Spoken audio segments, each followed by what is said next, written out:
That just means so much to me. It boils it down to who is profiting from war, and the incentive to go to war because of the tremendous profits is so huge. I want to explain why on earth I joined the military in the first place. It was 1966 when I graduated from high school. I hadn't been a good student. I was not mature enough to go to college. I wanted to go to art school, but I could not afford it. And I found out that the government was starting to draft us. If we weren't in college, they were drafting us. And that scared the heck out of me because I did not want to go in the Army or Marines because I know myself well enough I was not a fighter. In fact, I found out I'm a pacifist. But the wave of, I felt like I was backed into a corner, that I had to join the military. My dad had been in the Navy during World War II. He made it through. And I thought, okay, I'll join the Navy, and the closest I'll get to Vietnam will be on a ship outside of Vietnam. That was my 19-year-old logic. Didn't know that the military owns you physically. They own you, all of you. And I didn't have the guts. I didn't have the courage to go to Canada. I was against the war, but when I graduated from high school and I felt the threat of being drafted into the Army or Marines, I joined the Navy. And just before the end of boot camp, my commanding officer asked me what I wanted to do while I was in the Navy, and I admired what the corpsmen were doing. A corpsman is the same thing as an Army medic. And I figured I would really love, helping people in the hospital that are sick and need help. I loved Corps School. They sent me to Corps School, a very intense school. And but a week before we were to graduate from Corps School, they called all 200 of us into a large auditorium. This was out at Balboa Naval Hospital in San Diego, and announced that we were going to be going to Vietnam with the Marines. And I had no idea before that announcement that the Marines were part of the Navy. I didn't know that. So, I had learned skills. They taught me a lot of skills about how to stop bleeding and keep wounded soldiers breathing. And I felt like I was caught up in this wave of societal, cultural wave that my nation wanted me to go to risk my life for democracy. I wanted to believe that. Deeply, I wanted to believe that, but I didn't believe it. I was just caught up in this wave. So I went to Vietnam. I got to Da Nang at the end of March 1968.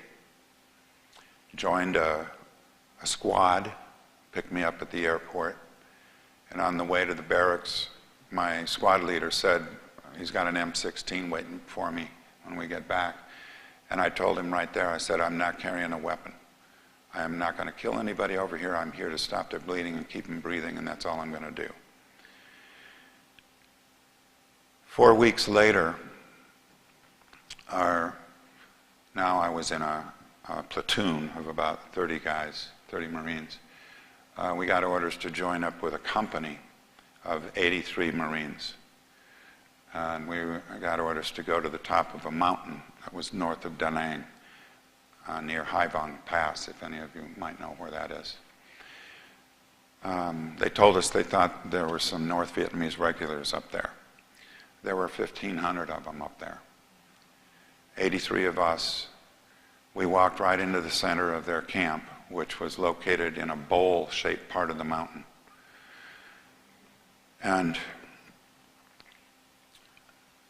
it took us all day to get up there. And the jungle was so thick we had to hack our way up there with machetes. And once we got to the camp, though, they had cleared out this area that was in a bowl-shaped part of the mountain. We all got up there, all 83 of us, and the captain told a couple of Marines to go out and scout for 10 minutes and come back and let us know what they found. They found an underground chow hall and an underground hospital with wounded North Vietnamese on the ground. We knew then that we were in an encampment, and there were a lot of them.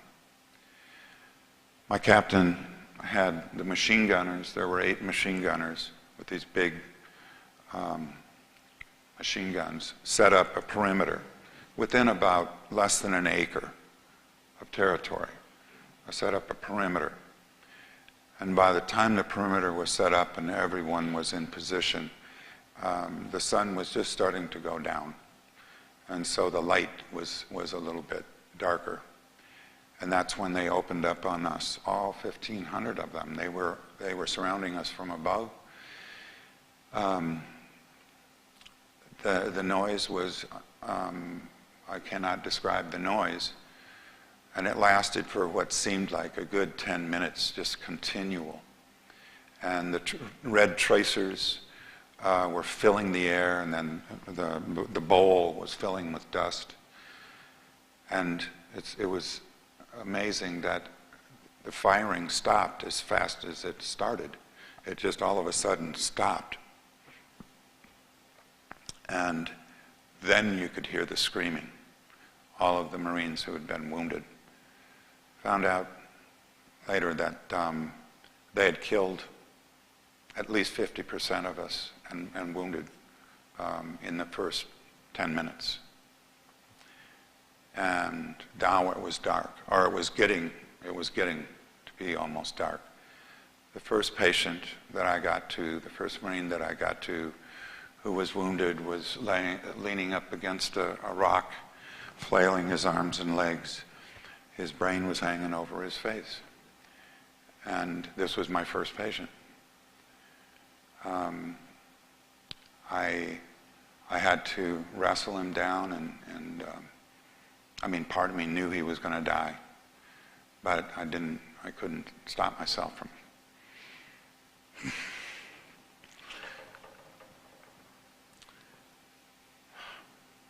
So I spent quite a bit of time putting battle dressings over his head. And by the time I was done, there was still screaming going on all around.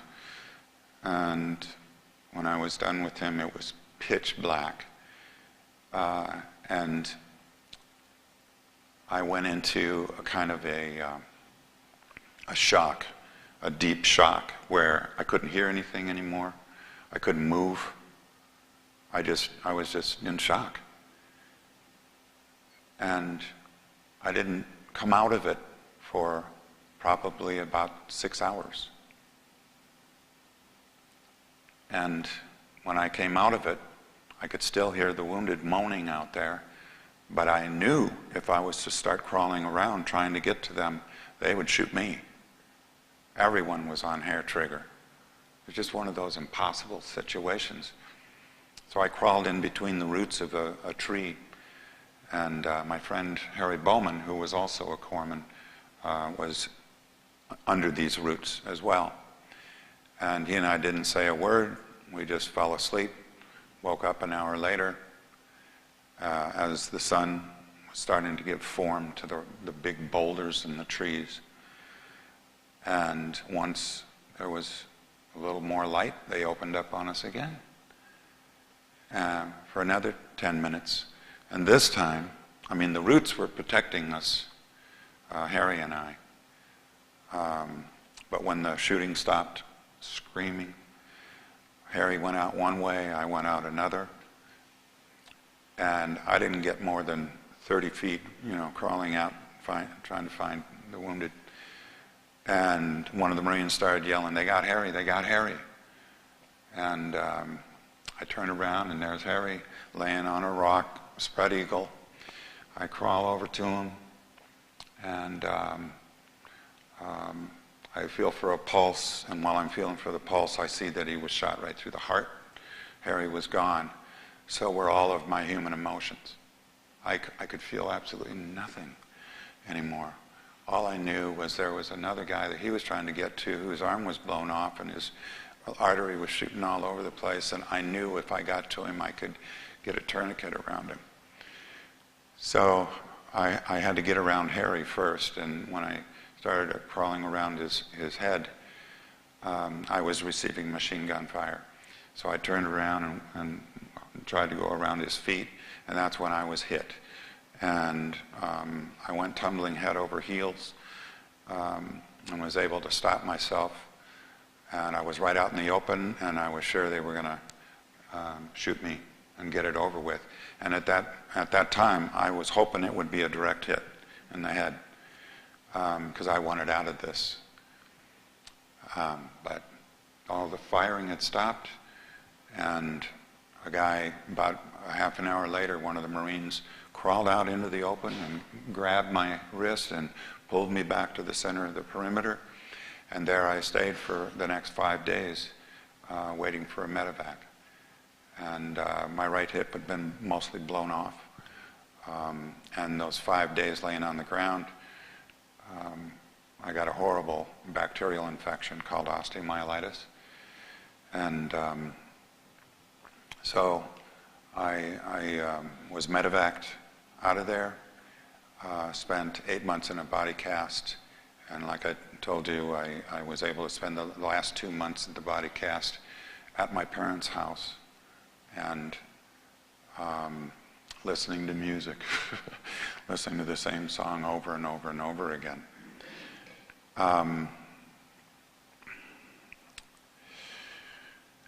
Like I said, I was a pacifist, and I didn't even know it.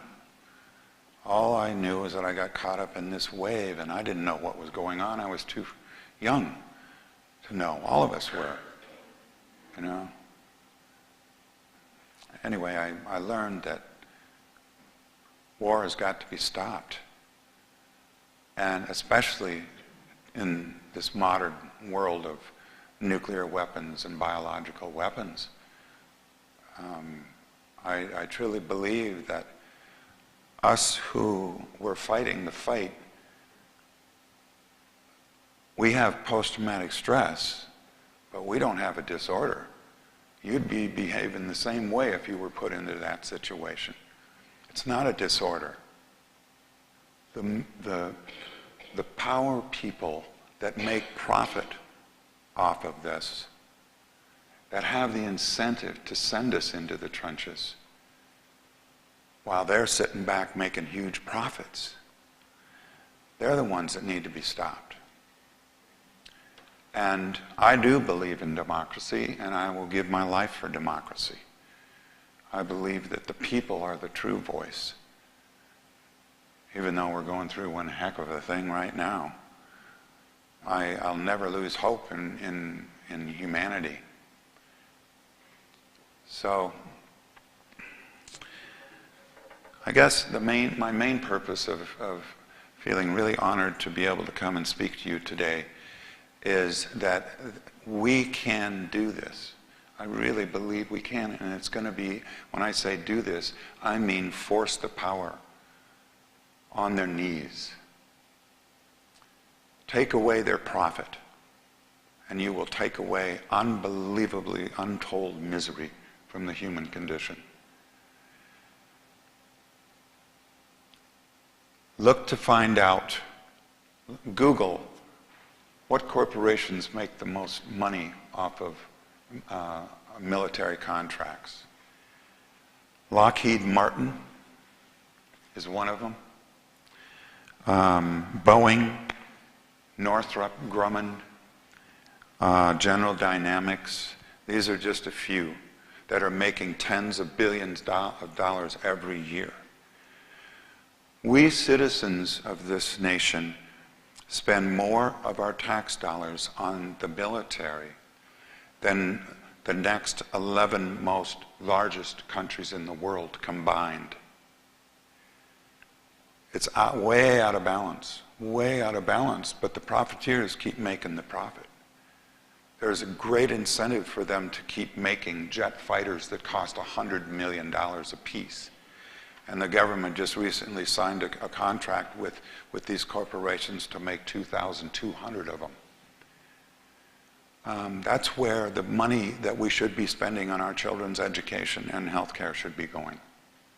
But it's not. It's going to the military-industrial complex, which has done nothing but grow since the Second World War when, well, it wasn't until Eisenhower was leaving office that he warned us, and I'm sure most of you know about that.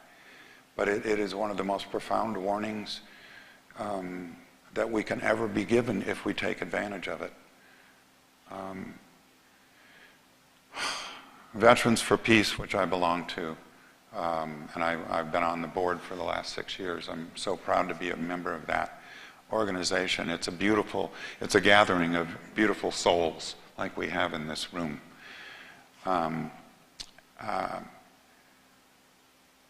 We've been trying to figure out how to bring down the large corporations, and it's yet to be figured out. But that's one reason I'm here, is because we can't do it alone. We've got to do it with the help of everyone. And the first thing I would hope you would do sometime this week is to call your U.S. Senator and your House Representative and let them know that you're sick and tired of how much they are allocating for a military that's spending more than the next 11 largest countries in the world combined. It's insane, and the direction they're taking us is insane. Survival is the key word here.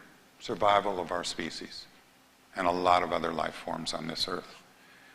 It's a very serious topic, but we can do it. It'll be a beautiful thing.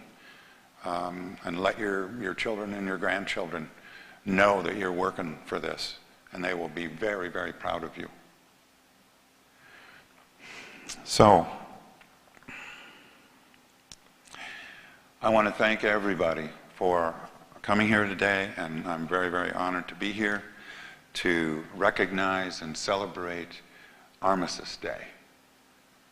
Veterans Day has taken over, and I see any parade that I have been to, which I don't go, I hate parades, but we raised money for the Milwaukee Homeless Veterans Initiative by going to the parade with buckets, and those people give money. But as far as being in the parade, they won't even allow Veterans for Peace to march in the parade because they say the word peace is too political. And they invite politicians to these Veterans Day parades. You know, it's a very right-wing group of veterans who organize these parades. And they actually end up, as far as I'm concerned, they glorify war. Veterans Day parades are saying to children who are all watching this, be a strong, courageous hero and join the military. You know, that's the main message I believe that Veterans Day gives. I definitely think veterans need to be honored, definitely, but having these parades and jets flying over and that kind of bravado, macho bullcrap is just influencing children in a way that we do not want them to be influenced. So, thank you so much. I think I am finished. Almost finished. Okay, thank you very much.